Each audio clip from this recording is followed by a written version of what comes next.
สบายดีท่านสบายดีข้าพเจ้าทองใส่พิศาเพชรเมืองลาวเป็น CEO ของบริษัทเพชรเมืองลาว2020ทุกท่านเมื่อนี้ข้าพเจ้าอยู่ที่นครหลวงวิจันทร์นะท่านเนาะเส้นเก่าเส้นเคยกำลังมื่อนี้ลงพื้นที่ฟอร์มทีมนะท่านฟอร์มทีมหัวหน้าหน่วยเด้รอบแรกนี่ก็คือฟอร์มทีมหัวหน้าหน่วยท่านเนาะอยู่ที่ของเขตของแต่ละเมืองของนครหลวงวิจันทร์นะท่านเพราะว่าเริ่มต้นในการเฮ็ดธุรกิจนี่ครับสำคัญคือเขาต้องวางโครงสร้างให้ได้ก่อนซึ่งแผนงานต่างๆของเพชรเมืองลาวคือขับเคลื่อน3แผนยุทธศาสตร์หลักของบริษัทเราก็คือแผนคนแผนงานและก็แผนเงินถ้าผู้ใดเข้าใจพวกนี้แหละสร้างพวกนี้ว่าซั่นซะสร้างแผนดังกล่าวนี้นะก็ถือว่าสำเร็จได้เนาะสำเร็จได้แบบแพสซีฟอินคัมในระยะยาวๆว่าซั่นซะแต่เขาต้องเข้าใจ3แผนให้ได้ก่อนเนาะเดี๋ยวรายละเอียดต่างๆนะเฮามาเรียนรู้ไปนำกัน3แผนยุทธศาสตร์ที่เฮาเดินเนาะแผนคนแผนงานแผนเงินนี่เป็นตัวหลักเลยเนาะแต่ส่วนหลายเนี่ยคนเฮ็ดธุรกิจเครือข่ายนี่เขาจะบ่เข้าใจแบบจังซี่เกินบางทีก็ฮู้แต่ว่าบ่เฮ็ดจังซี่นะแปลว่า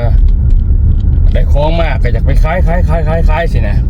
ไปสมัครบริษัทได้ก็ไปซื้อของเข้ามาก็เพื่อปิดตำแหน่งปิดโค้ดต่างๆก็แล้วแต่ว่าไปตามเงินใครแต่พอได้มาแล้วก็ไปขายวิ่งไล่ลูกค้าอย่างเดียวพอได้ว่าเอาเงินคืนซื้อกับได้กำไรสินะแล้วก็มาซื้อใหม่สินะเขาเข้าใจสั่นซื้อใหม่เดี๋ยวก็เอานั่นหลังจากซื้อใหม่เลยเอาอันนั้นแล้วก็เอาไอ้คะแนนมาลงพังตบสินะพอตบปุ๊บในพังลงให้พี่ลงให้น้องก็แล้วแต่หุกการของแผนหารายได้ของแต่ละบริษัทตบลงแล้วก็ได้เงินแล้วก็เยสคักแล้วก็เอาของไปขายแล้วก็เอาซื้อพี่น้องลุยสินะแต่เขาเข้าใจว่าวิธีเฮ็ดดังกล่าวเฮ็ดธุรกิจขายเขาว่าจริงๆมันบ่ได้แม่นนะเนาะการเฮ็ดธุรกิจขายบ่แม่นนั่นได้เขาว่าธุรกิจขายคือผลประโยชน์หรือว่ารายได้เนี่ยต้องกำเนิดมาจากเครือข่ายการขายสินค้าจากเครือข่ายคนเท่านี่แหละคนเท่าก็คือเป็นคนที่เขาบ่ฮู้จักเขามาก่อนนี่แหละสามารถเชื่อมคนเขาไปสู่หาผู้อื่นได้โดยที่ผู้อื่นดังกล่าวนั้นมันคนที่เขาบ่เคยรู้จักมาก่อนแล้วก็เขาสามารถที่จะมาสร้างความมั่นคงร่วมกันกับเฮาซั่นซะเอาระบบเฮาในธุรกิจของเฮาอันนี้คือมันจังแม่นฉะนั้นในระบบเพชรเมืองลาวนี่เขาพเจ้ามาเดินงานอยู่ที่สำนักงานใหญ่เนาะนครหลวงเวียงจันทน์นี่นะจุดเป้าหมายหลักๆที่จะให้มันสำเร็จเกิดขึ้นคือเฮ็ดให้งานนี่มันเติบโตโดยที่เริ่มต้นจากแผนคนก่อนฉะนั้นแผนคนเฮาจึงชัดเจนที่สุดเลยในเพชรเมืองลาวเพราะโดยประสบการณ์ของพเจ้านี่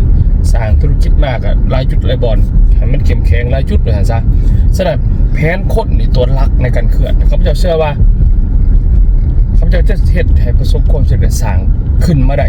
ให้มันมั่นคงกันแน่นแฟ้นในนครหลวงเวียงจันทน์กับแขวงอ้อมข้างเคียงของสำนักงานเพชรเมืองลาวนี้ตอนนี้เลยว่าในช่วงนี้เนี่ยเดือน8ปี2026นี่นะแม่นเขาจะมาตกแต่งออฟฟิศเนาะมาจัดแจงเรื่องสำนักงานต่างๆให้มันสำเร็จต่อซึ่งเมื่อวานในการใน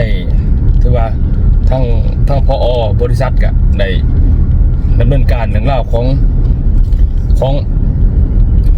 เกี่ยวของตู้แวนนั่งเหลวบ่เหลวเนาะแล้วมื้อนี้ก็สิมีสร้างมาขันเคาน์เตอร์บ่เนี่ยขันเคาน์เตอร์ทั้งหลัง ให้เฮ็ดให้ประสบความสำเร็จเนาะแล้วก็จะมีการตกแต่งบัดนี้มีเคาน์เตอร์เข้ามามีโต๊ะเข้ามาตั้งครับลูกค้าเข้ามามีแอร์เข้ามาสินะแล้วก็มีการตกแต่งต่างๆอินดอร์ให้สำเร็จเนาะแล้วก็สามารถที่จะเปิดน้ำใสออฟฟิศได้ฉะนั้นครับเชื่อว่าจากนี้ไปนะในองค์กรของเขานะองค์กรของเพชรเมืองลาวเนี่ยเขาเชื่อว่าไม่ใช่เติบโตกันแน่นแฟ้นไปแบบมั่นคงโดยที่ว่าเขาเบิ่งจากแผนคนก่อนเน้นแผนคนก่อนเนาะฉะนั้นช่วงนี้เขาก็เลยว่าหลังจากที่ฟอร์มทีมกันสำเร็จแล้วเนี่ยก็เลยว่าตอนนี้เนี่ยมุ่งมั่นไปที่การฟอร์มทีมหัวหน้าหน่วยฟอร์มทีมหัวหน้าหน่วยตอนนี้หัวหน้าหน่วยอยู่ในนครหลวงเวียงจันทน์นี่แหละเนาะกำลังฟอร์มทีมแล้วก็แ แต่ละจุดเพื่อสร้างให้เติบโตเนาะแล้วเขาจะเชื่อว่ามันจะเติบโตแน่นอนแต่เนาะนะฮะทุกท่านที่ตามไปนำกันเริ่มแรกโอ้กลัวคนสิเข้าใจบ่ง่ายเด้เมื่อเขาจะมาสร้างทีมนี่แหละสร้างองค์กรอยู่ที่นครหลวงเวียงจันทน์นี่แหละมันไม่สิง่ายเด้อเนาะเข้าใจ1 2 3 30ทีมงานสิไปต่อยอดไปต่อ4 5 6ได้มันก็บ่ง่ายแต่ว่าโดยความมุ่งมั่นโดยความตั้งใจจริงเนี่ยของเฮานะอยากสร้างเรื่องเล่าจากทฤษฎีให้กลายเป็นความจริงดังเก่าเลยเขาจะถึงมีความมุ่งมั่นแล้วก็ต้องลุยให้มันประสบความสำเร็จเท่านั้นบ่สำเร็จแบบบ่ยอมอันนี้คือเรื่องราวของเฮา